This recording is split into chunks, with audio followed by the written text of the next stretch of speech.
5 seconds to go.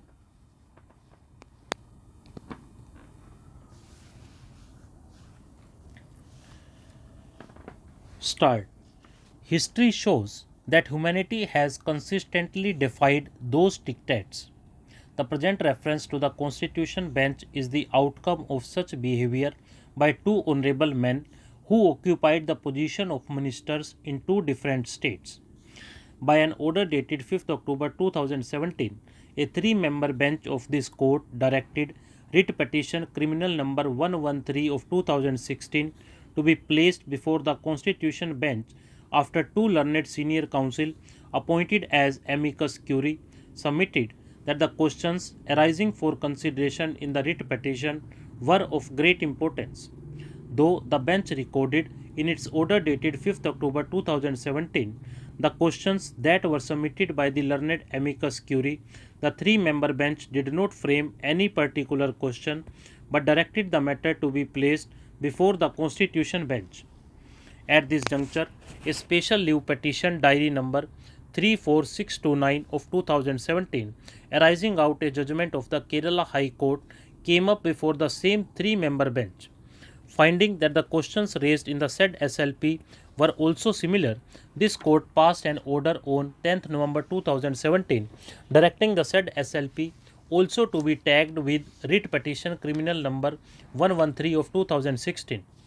Thereafter, the Constitution bench by an order dated 24th October 2019 formulated the following 5 questions to be decided by this court.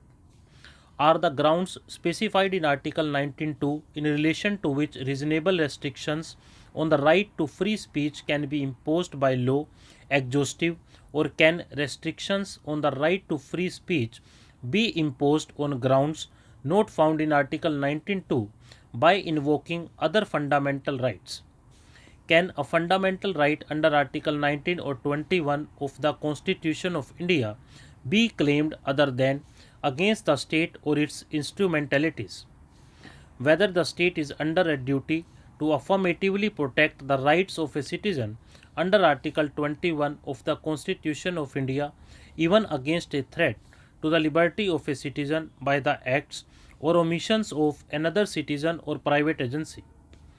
Can a statement made by a minister traceable to any affairs of state or for protecting the government be attributed vicariously to the government itself, especially in view of the principle of collective responsibility?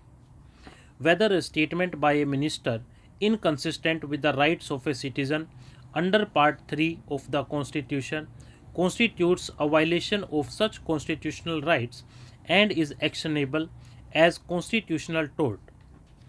Without a brief reference to the factual metrics, the questions to be answered by us may look abstract. Therefore, we shall now refer to the background facts in both these cases. Writ petition criminal number 113 of 2006 was filed under Article 32 of the Constitution, praying for several reliefs, including monitoring the investigation of a criminal complaint in FIR number 0838 of 2016 under section 154 CRPC for the offences under sections 395, 397 and 376D, read with the relevant provisions of the Protection of Children from Sexual Offences Act 2012, for short POCSO Act, and for the trial of the case outside the state, and also for registering a complaint against the then Minister for Urban Development of the Government of UP for making statements outrageous to the modesty of the victims. The case of the petitioner in writ petition criminal number 113 of 2016 in brief was that on 29th July 2016, when he and the members of his family were travelling from Noida to Shahjahanpur on National Highway 91 to attend the death ceremony of a relative, they were waylaid by a gang. According to the writ petitioner, the gang snatched away cash and jewelry in the possession of the petitioner and his family members, and they also gang raped the wife and minor daughter of the petitioner.